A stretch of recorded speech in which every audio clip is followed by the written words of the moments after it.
राधे राधे दोस्तों। आज की कहानी है उतरन। सुबह के 7 बज रहे थे। नेहा किचन में खड़ी चाय बना रही थी। उसकी सास राधा जी पूजा के लिए फूल तोड़ने गई थी और उसका पति अंकित ऑफिस जाने के लिए तैयार हो रहा था। तभी सास ने आंगन से आवाज़ लगाई, नेहा चाय तैयार हुई क्या? नेहा ने कप को ट्रे में रखते हुए जवाब दिया, जी मम्मी जी, बस ला रही हूँ। तभी गेट पर एक कार आकर रुकी। नेहा की ननद ज्योति आई थी। उसके हाथों में बड़े बड़े बैग थे। नेहा ने सोचा, आज फिर से नए कपड़े लाई है या फिर से पुरानी साड़ियाँ।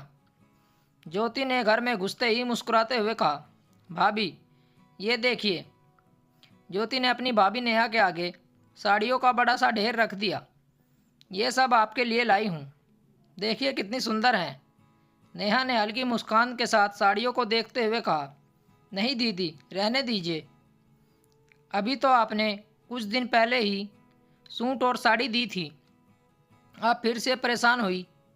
ज्योति हंसते हुए बोली, भाभी आप भी ना, मैं कोई आपसे पूछ कर लाती हूँ। आप तो मेरी छोटी बहन के जैसी हैं।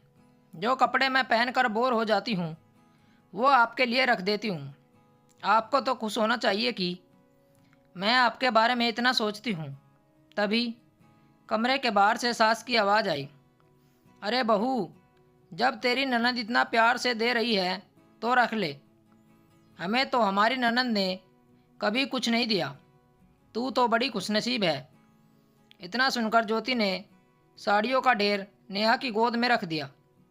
नेहा ने चुपचाप साड़ियाँ उठाई और अलमारी में रख दी। लेकिन उसके दिल में एक भारीपन था। वह सोचने लगी, क्या मेरी कोई पसंद नहीं? क्या मैं हमेशा दीदी के पुराने कपड़े ही पहनूंगी? लोग मुझे देखकर हमेशा यही कहेंगे कि मैं दूसरों की दी हुई चीज़ें पहनती हूँ। उसके मन में बचपन की घटना तैर गई। तब वह अपनी बड़ी बहन के पुराने कपड़े पहनती थी। माँ उसे समझाती, बड़ी बहन के कपड़े पहनने में क्या बुराई है, पैसे बचते हैं। लेकिन नेहा के क्लासमेट उसे चिढ़ाते थे। एक दिन राधा जी ने घर पर एक बड़ा फंक्शन रखा था। मेहमानों का आना जाना लगा हुआ था और पूरे घर में रौनक थी। नेहा ने भी फंक्शन के लिए अच्छी साड़ी पहनी थी जो ज्योति ने उसे कुछ दिन पहले ही दी थी। फंक्शन के दौरान अंकित की बुआ नेहा के पास आई और मुस्कुराते हुए बोली, बहू, आज इस साड़ी में तुम बहुत सुंदर लग रही हो। यह साड़ी तुम पर खूब जच रही है। यह सुनकर नेहा ने हल्की मुस्कान दी। लेकिन इससे पहले वह कुछ कहती, राधा जी ने झट से बात काटते हुए कहा, दीदी ये साड़ी मेरी बेटी ज्योति की है। उसने ही अपनी साड़ी नेहा को दी है। राधा जी की बात सुनकर बुआ जी चौंक गई। उनके चेहरे पर हैरानी साफ झलक रही थी। उन्होंने आश्चर्य से कहा, इतने बड़े फंक्शन में घर की बहू किसी और की पहनी हुई साड़ी पहन रही है? उनकी बात सुनकर फंक्शन में बाकी लोग भी फुसफुसाने लगे। किसी ने कहा, अरे इतने अमीर घर की बहू होकर भी दूसरों की उतरन क्यों पहनती है? तो किसी और ने कहा, क्या नेहा को अपनी पसंद के कपड़े पहनने की इजाज़त नहीं है? इन तानों को सुनकर नेहा का दिल बैठ गया। वह हमेशा से इन तानों को सुनती आई है, लेकिन हर बार चुप रह जाती थी। लेकिन आज माहौल कुछ अलग था। इतने सारे लोगों के बीच उसकी बेइज्जती हो रही थी। नेहा के दिल में दबा गुस्सा और दर्द आज उभर आया। उसने ठान लिया, अब वह इस चुप्पी को तोड़ेगी। उस रात नेहा अपने कमरे में चुपचाप बैठी थी, लेकिन उसके मन में उथल पुथल मची हुई थी। अंकित कमरे में आया तो उसने गुस्से में कहा, अंकित तुम फंक्शन में कुछ बोले क्यों नहीं? मेरी बेइज्जती हो रही थी और तुम चुपचाप खड़े थे। लोग मुझसे पूछ रहे थे कि मैं दूसरों की उतरन क्यों पहनती हूँ। तुमने कुछ कहने की ज़रूरत भी महसूस नहीं की। अंकित ने गहरी सांस ली और कहा, नेहा मैं जानता हूँ तुम्हें बुरा लगा होगा, लेकिन अगर तुम्हें दीदी के कपड़े नहीं चाहते तो सीधा मना क्यों नहीं कर देती? बार बार इस बात को सहना और फिर शिकायत करना ठीक नहीं। अगर यह बात तुम्हें इतनी परेशान करती है तो तुम इसे खुद ही ख़त्म करना होगा।